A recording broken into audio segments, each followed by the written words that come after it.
everyone. Today we are here with Andy Mork from Mork Productions talking about video and how it's a really important part to a marketing strategy. We're going to be talking about how to plan great videos, what kind of strategy you should put into them. We're going to talk a little bit about timelines, budgets, options that you might have, and also how AI is playing a role, and also how content is a really, really important part to your marketing strategy. Yeah, that's awesome. I'm excited about this. And I'm glad that we're recording it and making it into a piece of video content. Mm-hmm. I own Mork Productions. It is a video marketing company that focuses on creating content that's going to move the needle in a marketing campaign. So videos that are for TV commercials, for websites, for social media campaigns, banquets, trade shows, anything that is going to be forward-facing to a client that is going to get people to move through the pipeline to the next step. Well, thanks for chatting with me today. I'm Tatum Hindman from TBH Creative, and we specialize in marketing strategy. A lot of times those strategies today include videos of a lot of different types. So figuring out what the client needs and how a video tactic can work into our campaigns and strengthen our results is really why we consider video. It is a budget factor as well. So like, what can we do? What's going to make the most sense? And so why I thought it would be great to get on the chat and put together some content about how we plan for that and what different options are. Yeah, it's an awesome idea. Anytime we can chat about the why, I think it just helps give clarity to people figuring out their budgets and what their goals are and seeing how they can accomplish them. So, yeah. And sometimes video is the hardest to track. Well, hard for different reasons, but also hardest to track the exact ROI because it makes an impact.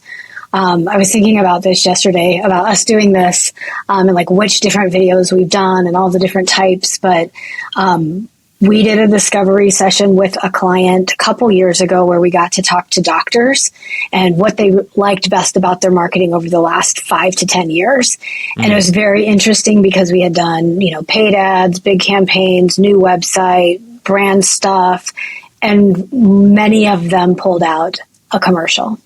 Like that's what they remembered. That was what was in their mind. So I thought that was really interesting that's what stuck with them, even though it was more of an awareness commercial, not direct lead gen, really stuck out to them. And I think sometimes that is the place of a video is it gets the attention, it tells the story, not necessarily the piece that actually grabs the form submission, right? So harder journey point, I guess, is what it is oftentimes.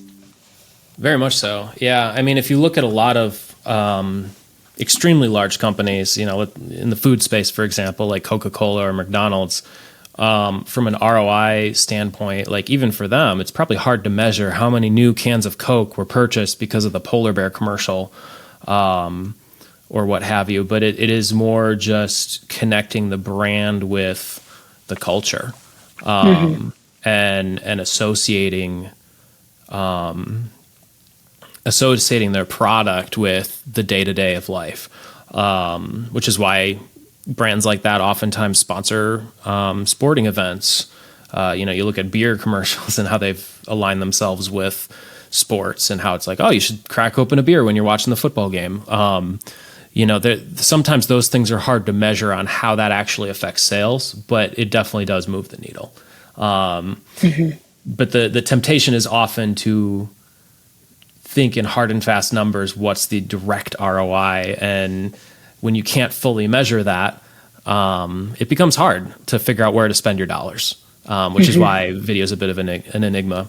I mean, think of, here's another area that's a little bit hard to measure, signage outside of a company store. Like you've got a nice LED sign that cost however much money. How many people walked in the door specifically because they were driving by and saw that sign? Is that really a measurable thing if outside of just, surveying every single person who came in the door? Was it a Google search listing? Was it a Facebook ad? Was it, there's so many factors which is why marketing can be frustrating in general. I know, right? Well, we have some clients who totally get the value of the awareness and they want that in part of their overarching campaigns. And then we have other clients who, if you can't measure it, they don't really want to spend their dollars. A lot of times, Andy, I come to you and I'm like, lots of ideas and lots of things, and I'm asking you to help me figure it out. Usually that's super early, and I like to get you involved really early. You give me some notes back. Sometimes you send me examples. And then usually our team will narrow in on the strategy and what we want to do, but then come back to you again, and you always offer ideas and suggestions. But the question we kind of prepped for today was, what can an agency or a company who's interested in creating video for their campaign or their marketing, what can they do or button up for you? You know, what should they have figured out before they even come to you? Sure. No, that's a great place to start. So, I think a big aspect of this topic is the why behind video. You know, why even do video in the first place? And honestly, it's my opinion that no company truly wants video or even needs video. They don't need the video itself. They need the result of it. They need what is that video going to do for their organization? Is it going to bring in more people to their store? Is it going to get more clicks to their website, which is going to lead to consultation calls or, booking a meeting? Is it going to get more talent into their organization because it's a hiring video? Is it going to get people to donate to their nonprofit, pulling on their heartstrings and getting them to come alongside this organization? That is really what the goal is. And the video is just a tool to get there, like any other marketing tool. And so that's where I typically recommend companies start is, what's the why? What do you want? You put this video out into the world, you post it on the platforms, you run the ads. What do you want the results to be? And that's a good place to start is, so for example, let's say it is a kitchen cabinetry, like high-end kitchen type remodel company, right? Best case scenario for them is they're getting more people who want to remodel their kitchens, redo all their cabinets, get new, quartz countertops, what have you, and they want to book calls. So that video that's the result that we want. Then the next step would probably be identifying who is that target audience that has the budget for that, has, a need for that thing. It might be medium to high income earners that live in older neighborhoods that have a need for that kitchen remodel because they're probably not doing it in a new build because they just did it. So now we've identified the audience, and then bridging that gap of how can we identify that pain point for them and get them to transition to a finished kitchen. And so what are they trying to accomplish? What's the goal? Right. And who are they trying to reach? Those two things are the best things to bring to you. 100%.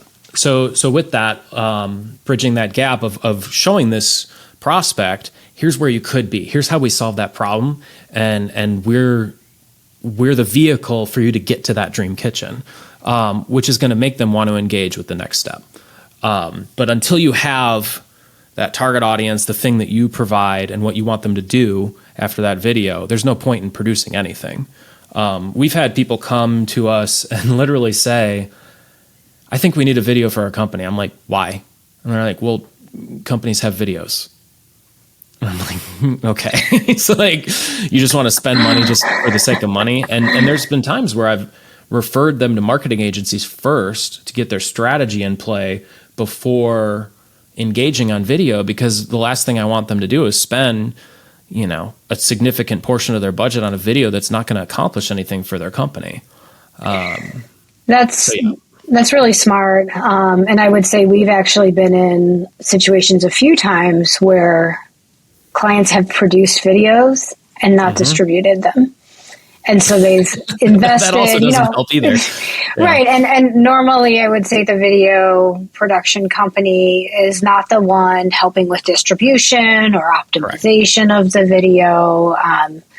So if that piece is missing, I mean, you can invest a whole lot, create, fantastic videos, and then no one sees them. And then that's not great. I think also people sometimes will only put them up once. And unless it's a timely thing. That's another big pet peeve. They post it once, it gets however many likes, and they do it organic. They don't even put money behind it. Right. Like, oh, why did we spend all this money? We only got 4 likes on LinkedIn, and Jeff, commented on it, and he works here. Like, well, because you didn't utilize the tool that you just bought in your marketing toolbox. Like, well, and I've heard you say that before with a shared client. I would promote these more before you create more new. And I think that's really smart and helpful and true partnership. So that's great. Yeah. I mean, depending on what platform you're on, that you're putting it on, video, social media, like, Facebook, Instagram, Twitter, TikTok, etc., LinkedIn, a website, conference, what have you. If you were to only utilize that video once, and let's say this is like an evergreen who we are type video,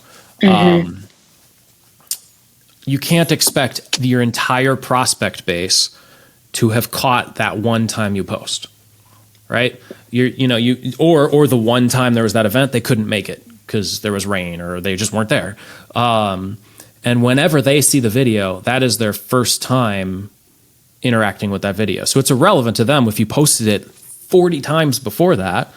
The first time they saw it was the 40th time. Right. And so being okay with the fact that, some people might see it again and they'll just scroll past. That's okay. If anything, it's another touch point of, oh yeah, I saw that video. I need to fill out that form. But reusing content is not necessarily a bad thing. What do you need to match up with brand? What questions do you ask?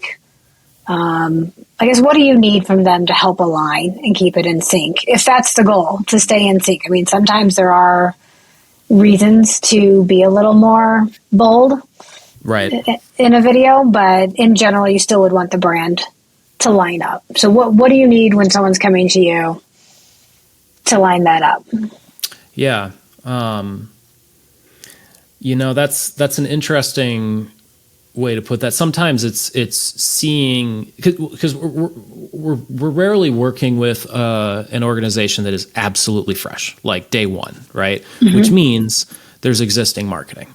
There's an existing website, there's, existing logo, and a lot of times, we can use context clues for the language they're using on their website already.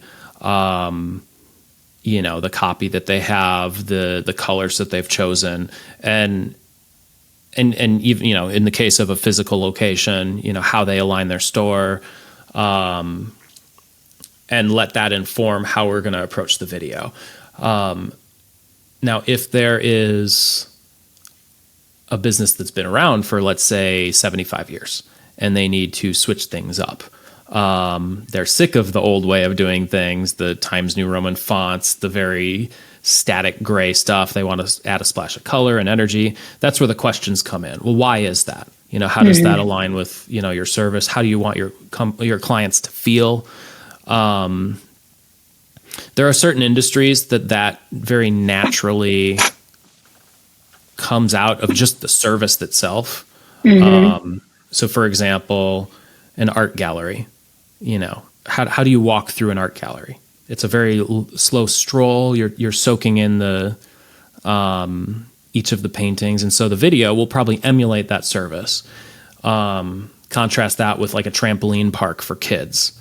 That is not going to be a slow moving video, because we want to aesthetically have the viewer have almost a feeling of the experience and want to go there.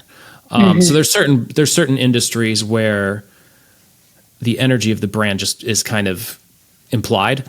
But one of my favorite industries that to use as an example in video and how interesting it is insurance. Think of think of a couple insurance companies, commercials. What are Geico commercials like? Who's the Geico spokesperson? I don't remember what the animal is. the Geico gecko, right? Right. Yes. You've also got the caveman. What about State Farm? What's We Are Farm, or there's Farmers Insurance. There are little jingles in my head. Yeah. Yeah. You've got Allstate.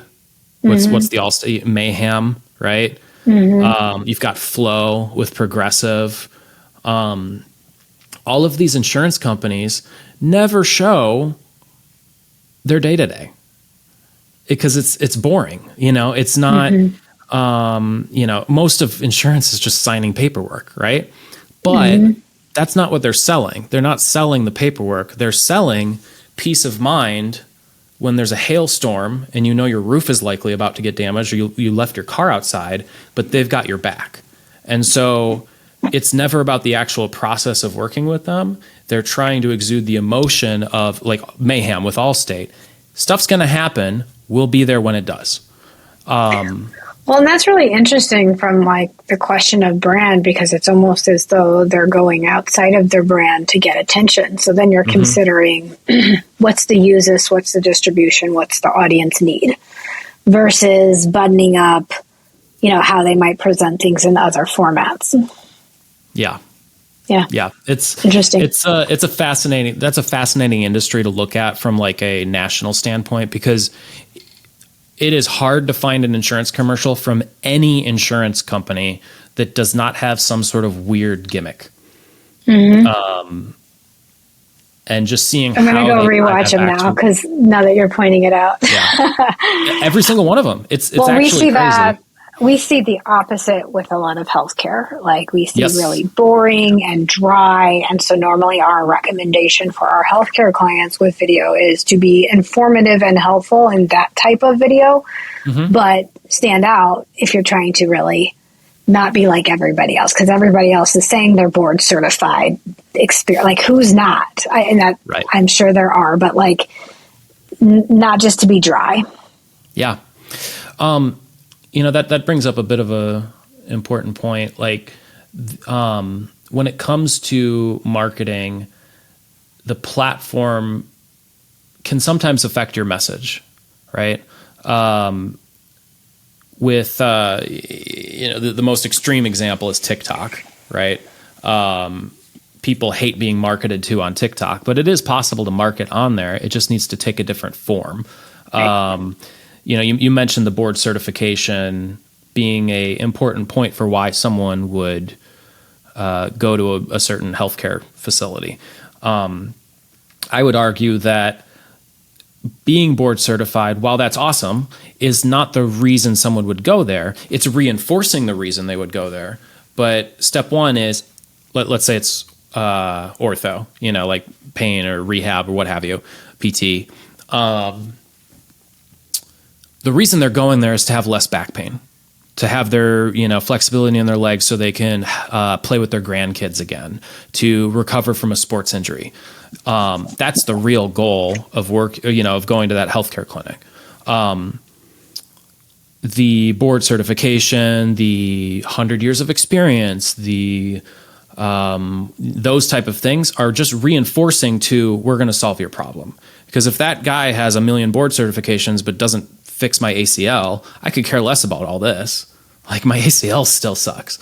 So that I would consider to be a reinforcing detail. It's also expectation. Like that's what we're hearing a lot. Sure. From our healthcare, like we're like, it's almost expected, so it's not a differentiator. Right. Yeah. Right. The restaurant thing. All of our steak is above board and not moldy. Like they don't have to say that. Right. It's like, our why did you say good. That in the commercial? Well, it tastes good. Yeah. It's implied that the food is going to be edible. Right. And so they're focusing on other aspects of the offering. But getting to the real core needs is what I try to do. Are there things people tell you that are distracting or irrelevant or not really needed?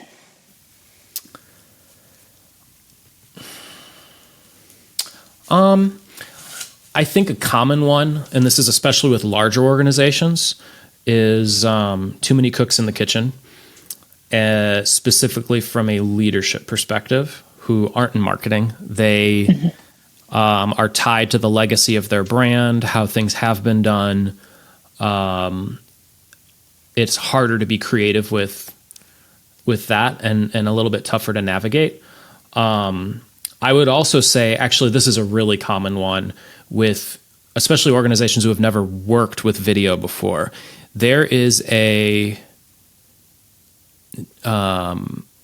addiction to putting as much information into videos as possible. Organizations, companies and organizations are very passionate about what they do. They're excited about how they serve their clients, how they help their communities, what have you, and they want to tell people about it. And so it's very common. Okay, we want to do a 60-second video, but we have to talk about the history of the company, how we got there. We have to talk about these 3 case studies on how we've helped people.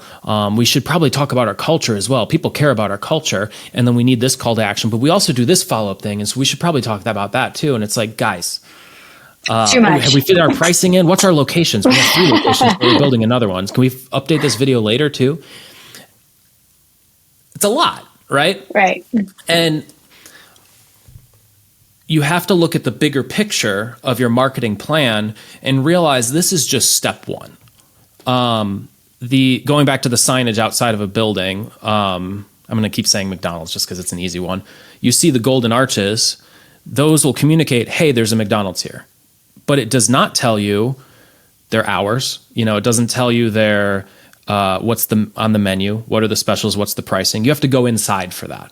Mm-hmm. And a video is kind of the same way. You're scrolling on Facebook, you see this awesome cinematic view or this cinematic thing of a steak restaurant. Oh my gosh, I would love to take my wife there. I should set up a reservation.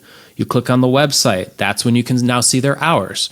You can check out the menu. You can check out these follow-up pieces of information because you've now moved into another part of the pipeline of getting you in the door. So the video is not the greatest way to convey a ton of information. It's mostly to convey a feeling, an emotion, and a broad call to action. Yeah, I agree with that. What we're doing right now, now this is a conversation, so it's a little bit different, but you're having a blog version of this, and so it's going to be easier to convey a lot of information in that blog in a small amount of space. Whereas if we were to list off every single price of something over, that's not the best communication. They're not. I also think about, and you said pipeline, and I'm thinking user journey, right? Like the video is one point in the journey. And usually when people are watching video, it's oftentimes on their phones these days. Yep. Could be on their desktop, but they're not sitting there taking notes. They're watching it. They're getting engaged. So like that more important detail, like they're not going to rewind it to hear that. Also kind of reminds me of like a billboard design, right? Like they're going by, you're grabbing their attention. So I guess it does depend on the type of the video, but most of the marketing videos. Can you imagine McDonald's billboard with the entire menu? Yeah, no, it just says one item, hungry? One Exit sale, left. One deal. Yeah. Yes. Yep. Cool. And then you can learn all the other stuff when you get there. So knowing the place that your video has within your marketing plan and letting it stay in its lane of what its goal is, which is usually to cast vision for why your organization is awesome. And then let your website follow up with the more detailed information, or have the contact form so your sales team can pick up this person who's excited to learn about their kitchen. And now you get to walk into the experience center where they have 40 different materials of, cabinet doors and the different knobs. And that's when you start to learn the how.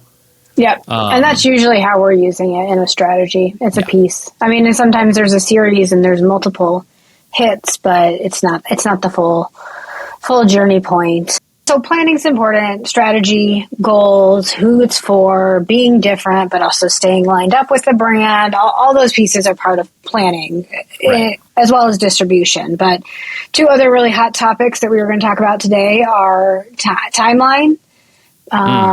Also budgeting and options. Like, how do you even know what the difference between this versus this is? So let's start with timeline. And if you need to narrow in on like types of videos for timeline, but like how far in advance should we be thinking about video if we need to have it created for a campaign that's going to release X date? Right. So I will speak mostly to kind of prepared campaigns because we have videos all the time for companies that pop up and have very short timelines. For example, in the municipal space, I just found out today about a shoot that's in 3 days and they need the video in 5 days. That is not normal when it comes to that's more of a PR type video content. But let's say it's a brand. Actually, here's a great example. So Christmas. Let's say we have a product that we want to launch for Christmas. We need the sales to go live by Black Friday. So basically, end of November. We'd probably want to solidify the video by mid-November, so that way they have some time to do the ad buy and get it prepared and what have you. So the major steps in a video production process is one, pre-production. So having these conversations that we just talked about. What's the why? What do we want people to do? What makes why would people buy your product? Getting to know the brand identity. So figuring out the concept of the video in the first place. Then there would be pre-production after we've come up with a concept. So let's say we need to film some, we're talking Black Friday, so it's Christmas. Let's say it's a toy. We want to schedule a shoot day with some kids playing with this toy. It's going to be in a pool setting because it's a pool toy or something. So we have to figure out where's the pool, what kids, are we getting actors? Is it a single day shoot? Figuring out the logistics of all that. And then once all the assets are created, so all the footage has been captured, all the branding has been given to us, then becomes the editing, the editing process. Sure. And depending on the complexity of that could take 2 to 3 weeks to get draft one. And then that gets passed off for them to then review that draft. And then that might have some revisions there. So what we typically recommend, on the pre-production portion usually takes 3 to 4 weeks of some back and forth emails, some conversations to answer these types of questions for their team to have internal, discussions, to then schedule the shoot date. Shoot date takes a day, Sure. And then 2 to 3 weeks for first draft. And then usually anywhere from 3 weeks to a month of, back and forth clients to make final decisions on that. So adding that up, if there were to be a video for Thanksgiving, if you want it to be a nice, relaxed, not time sensitive type stressful. Yeah, exactly. Not a stressful process. Late July, early August is a good time to start those early conversations. Now that being said, everything can always be rush jobbed, but to take pressure off your team to make sure that you have the proper time to think through, and consider, having 3 to 4 months, leeway time allows there to be, audibles called and reschedules for weather and other things like that. So there's not a lot of pressure and stress and, oh my gosh, the deadline's coming. Well, I think that never feels great. I mean, and there's clients who are very experienced and get it that they put the pressure on to be faster and they're ready to deal with it. And then there are clients who don't really get that that's going to impact really the relationship a little bit too, right? We know we did it fast, but we can, but then what are we compromising? So we worked with you with fast. Compromise is a great point for sure. The more you narrow that conversation, or the more you narrow that timeline, the more you just have to, I wish we would have found a better pool to shoot at. This is the only one that's available those 2 weeks before such and such time. So this is what it's going to be. And it can still turn out good, but the more you put that timeline pressure, the more you might have to concede on certain things. Yep. So. Like everything else, trade-offs. Yes. So So speaking of trade-offs, I know we've had this conversation because I'm always asking you, I want to present options to the client, and usually here's what we recommend, but then also like here's add-ons and here's things that could save cost. Yeah. I know what you've told me in the past for the types of projects we're bringing to you, but in general, what are the common themes of what adds to cost, what maybe are areas that could save costs, which types of videos are more expensive? That would be really helpful to just hit through. Yeah, for sure. Video is a very interesting industry when it comes to cost because it is extremely relative. For example, I could, grab my cell phone right now, hit record, and record you on this screen for 15 seconds, 30 seconds, and, I'll just send it to you. I don't think I'll charge you for that. $2, whatever. Contrast that with a Super Bowl commercial where they have multi-location shoots with celebrities and they're shooting in 6 different states and et cetera.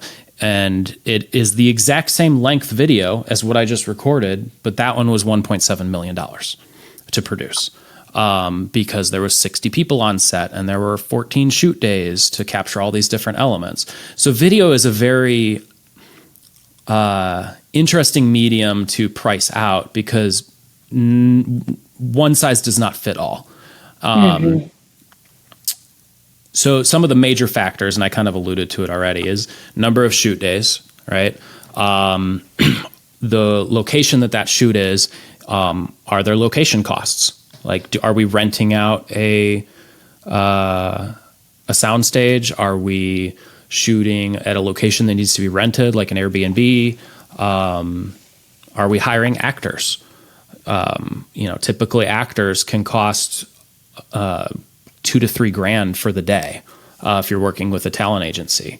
So if you've got a group of 5 or 6, I mean, if you ever, going back to the McDonald's thing, if you ever watch one of those commercials and someone walks in, orders at the counter, and then they go to some table and that whole restaurant is populated, all those people are getting paid for their day. That adds up quick. So that's a potential thing.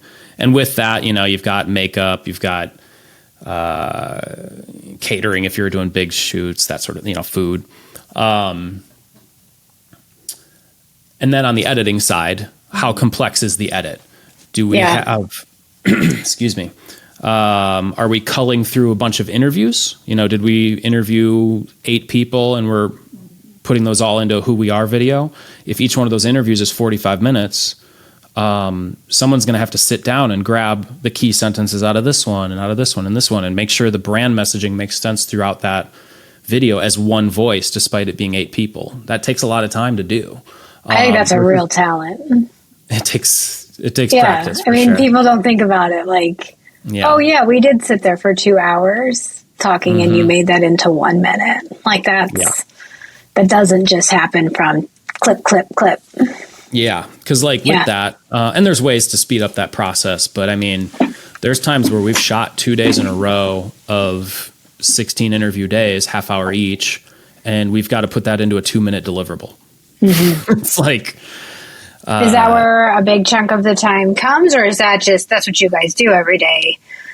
Not that it's making it easier, but there's things that we've learned over the years to speed that process up. And there's also I could get into the weeds on that, but there's a psychological aspect of it. So for example, let's say it's a half-hour interview and we need to get a piece of content from this one interview. Instead of cutting that interview down and keeping all the good stuff, I prefer to pull the good parts out until I have what I need.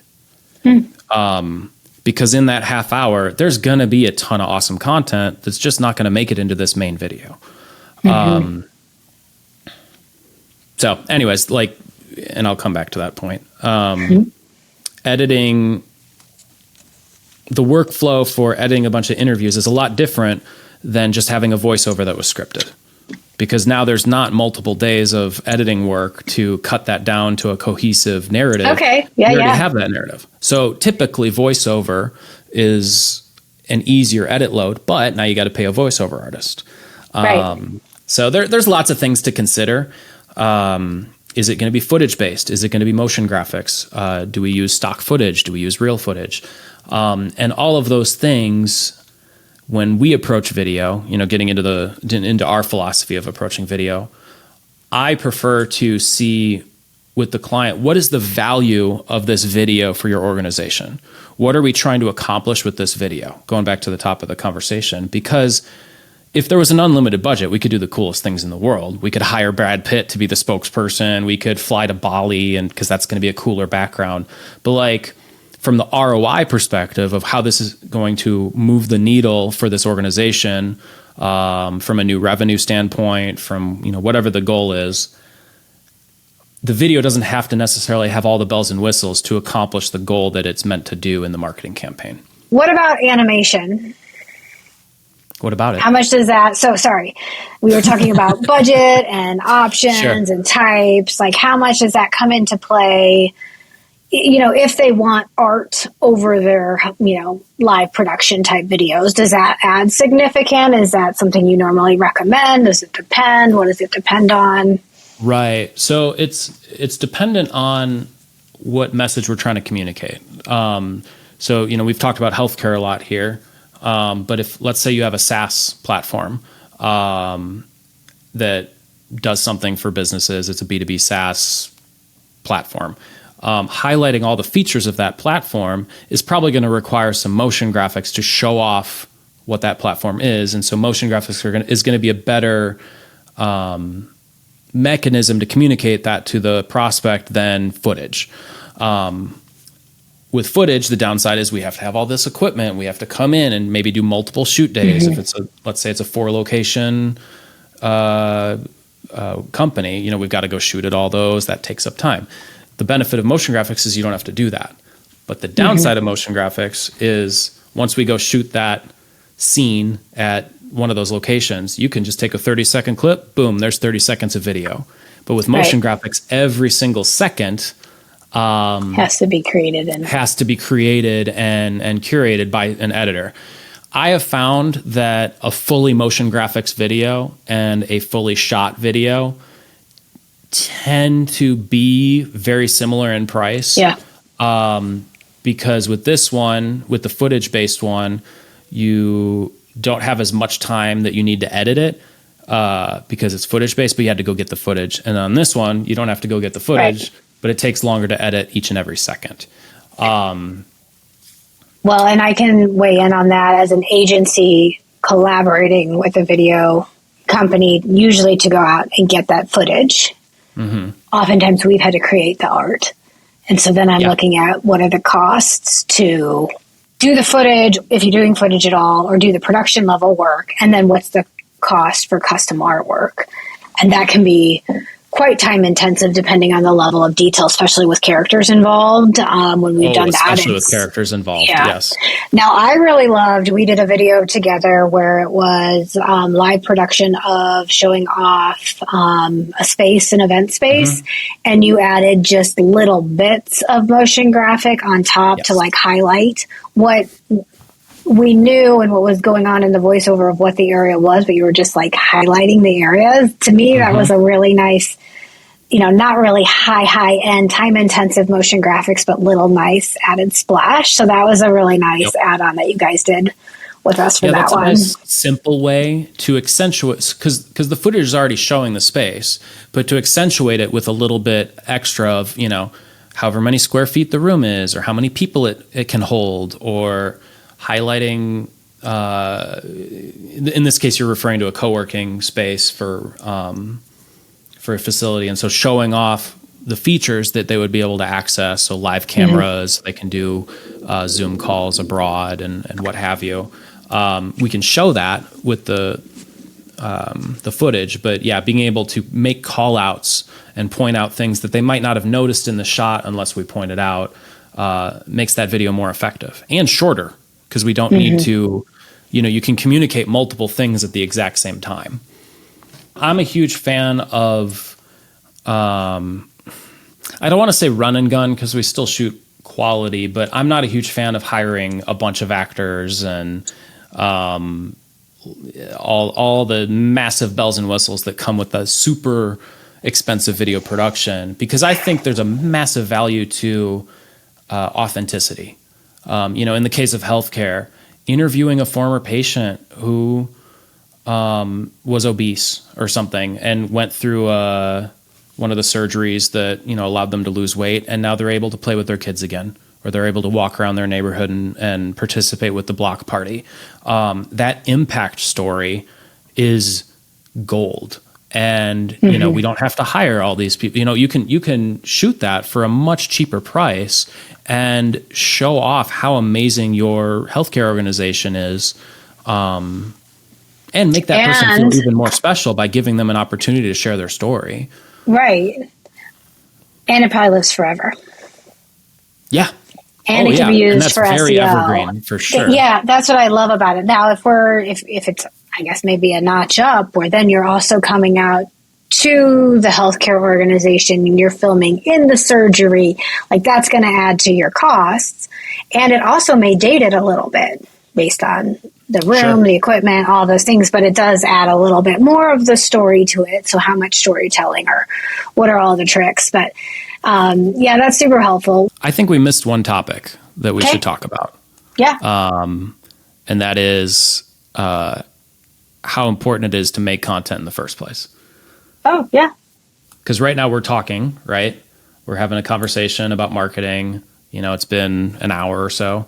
And we've got this broad piece of content, but this entire thing can get cut into 20 videos, 60-second pieces that you can piecemeal out into blog posts. Maybe this one is right now. Hello, audience. Posting that and bringing that traffic to the broader post. And I think a lot of times people feel intimidated about producing content for their organization or their business, but your thought expertise is more valuable than you realize a lot of times. And something as simple as jumping on a Zoom call and recording it and talking about your expertise can bring clients in, especially in professional services like you and I. But being okay with the imperfections, the pauses when you're in a conversation, like people will be fine to listen through that and glean and want to hear more from you. And that can go a really long way. But I just wanted to address the fact that we're producing video right now instead of this just being a blog post. We talked about, should we do this? I'm like, yes, it's a video. And how can we do this? Should we get together, or can we do this another way? So I do think this is a great example too for, number one, I don't know that either of us prepped for this other than I skimmed your questions. I looked at them 2 minutes before we started. And it's very easy to have a conversation about, what you're good at versus, and some people are fantastic on camera and should be on camera all day long. Others, though, are great experts in their field, but aren't necessarily great on camera in telling the story in a good way. But this conversation style certainly is. And when you have an editor, they can also trim it into something that can be really great. Yeah. For those watching this, you didn't see the entire conversation likely. We probably cut out some pauses between questions or interruptions from, well, you'll never know. Something could have happened that was crazy and it never made it to air. That's the nice part about video is it's not live. I mean, it can be, but it doesn't have to be. And it also is a way to get to know you that can live online for forever. And you've put in in this example, we've put in an hour of time, but if this is going to sit on your blog page, someone might not find this for 3 years, and we're getting value out of this conversation for our organizations 3 years from now. And that's what I love about video so much. It's to be able to have content like this. We're not in a studio. We didn't set up cameras. This is our desks, and it can be as easy as that. All right, another really hot topic has been AI in general in the world, but in your world of video, how is AI changing things that you're doing, and how do you predict or think it's going to change, maybe even help support what you're doing? I've had clients literally ask, "Can't AI do that?" So I'd love you to debunk any of those myths as well. Sure. This could have been the whole conversation, honestly. Maybe part 2 coming soon. So, if you want to have a more deep dive, we can do that sometime. I guess what I'll say to the whole AI thing, every point that I've already made stands and will continue to stand, specifically on the why behind video. And there are very much going to be things that AI changes in the industry and is already changing. I would say we're very much in the infancy of AI being a major driver of video specifically. I mean, Coca-Cola dropped a AI commercial. I think it was during the Super Bowl, or I forget when they dropped it. It was a little controversial in the video production space when that happened. But I tend to be an optimist when it comes to the new tools that are coming out. I had a conversation with a older video production person. He had a career for 35 years, and we were just at an event with my wife, and so we were small talking, and he found out I'm in video and vice versa. He's like, "Oh my gosh, how do you deal with everyone having a cell phone nowadays? You know, everyone has a video camera, and it's just been so hard to sell." And I'm like, "No, I mean, we're thriving. Like we're doing fine. You know, what are you saying?" He's like, "Well, you know, ever since 2008 when DSLRs came out, it's been harder and harder to get work because, you know, I had this huge edit bay, and we had our film work and our dark room, and then when everyone went DSLR, all that became irrelevant, and we've just had to put our prices down and down and down." And I realized in that moment that he was not necessarily tying his reputation to the skill he had in video as a medium and as a creative storyteller, but he was tying his reputation and his career to a certain era of technology within video. Technology is always going to improve. There are certain like the camera that I'm using right now as a webcam is higher quality than cinema cameras from, you know, decades ago where they were filming movies on, and they will continue to get better. I could rant on this forever. How amazing this is that this can be on our cell phone. It's insane. 28 years later is a movie that's coming out in the fall of this year. And depending on when you post this, it might already be out. That movie is entirely shot on iPhones. Wow. Fully shot on iPhones. And you can create a cohesive story using a cell phone camera. It's not about the technology, right? And so AI is just another tool that we can use to bridge the gap between our creative idea and execution of it. I'm excited for the kid in Harlem or the Bronx or Ethiopia or wherever that does not have access to a Hollywood studio, Hollywood props, Hollywood budget, but he has this awesome creative idea and is a brilliant creative, and now he can utilize AI to bring that creative vision to life. That's exciting. Yeah. Things that aren't going to change, video, in my opinion, at least video-wise, live events. You know, right now we're in the midst of the Pacers in the finals. Hopefully, when this posts, they were the champions. You know, we'll see. But they're up 2-1 at time of recording. No one wants to watch an AI version of that. They want the live feed of the real thing that happened. Testimonials. Some AI avatar person saying that a place that's fully irrelevant because the human experience is still valuable. Be careful with that, for sure. Yeah. So there are certain elements of video that are going to always be produced. But if there's a quick concept thing, let's say you're an apparel company and you're selling, polos, making an AI version of a person wearing that polo for someone to get an idea of what that polo looks like on a person, that'll probably be a valid way to sell that polo. And capitalizing on those resources, I think is valid. But I don't think holding on to being a scribe when the printing press gets invented is a good thing to do. Well, I have a couple examples that have come up that I think are pretty cool, that certainly your response is great, and I fully agree, because I think we're hearing it in all sorts of marketing. How can it help our work, not Content take over writing, our work? SEO. Oh, yeah, for sure. Yep. So I hear you, and I'm on the same bandwagon. But then for other people, it may be great. But I'm in a coaching program, and the colleague in that program had created some videos. I think he may have had them professionally done in English for his company, like going over processes, introducing himself, whatever messages that he was doing. And then he used AI to translate those videos to, I know for sure Spanish, but other languages. Yeah, right. Sure. Like paid a subscription to do it, used AI to completely do it. Is it perfect?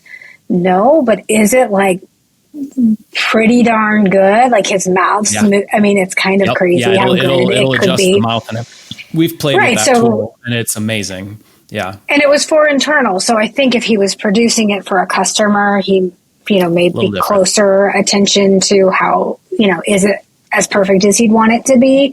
But he doesn't speak a lick of Spanish. So that was a really cool, like, oh, you could do that. That's something you could do. The other thing that I know you have done with us is we had a client who recorded a voiceover and they wanted to change a couple words. And without going back to do that, you guys were able to do that with AI. Even also in live, you're able to, like, if the screen comes in, maybe change a word, which is, you can't do everything. It can't replace everything, but it was a nice win if you're willing to accept the screen coming over or fading out earlier or clipping to something else. Like, that was really cool, that I think years ago, absolutely you'd have to like go back and do a redo or live with the way you said it. Yeah, we've been implementing aspects of AI tools and treating them like tools in our editing process. There's one particular client, we were shooting them in a nature setting, in a nature reserve, and they were sitting on a stool in a forest, essentially. And, one of my employees was doing the edit of the video and had this epiphany of like, what if they weren't sitting on a stool? What if they were sitting on a tree stump? And we, they circled. You showed me that. I remember. Yeah. Switched that to a tree stump. And if I were to not tell you that that was the case, you would never know that the tree stump was AI. Could they have just been sitting on a stool? Yes. But by that little micro adjustment in creativity, it just made it a little bit better. And that's how AI is helping us right now, is it's accentuating our work to be just one step above what it could be. We've used it in boring interview setups where we're limited. Let's say I'm talking to the camera, I'm being interviewed this way, and there's just nothing right here. AIing a plant or something just to fill that space. That's cool.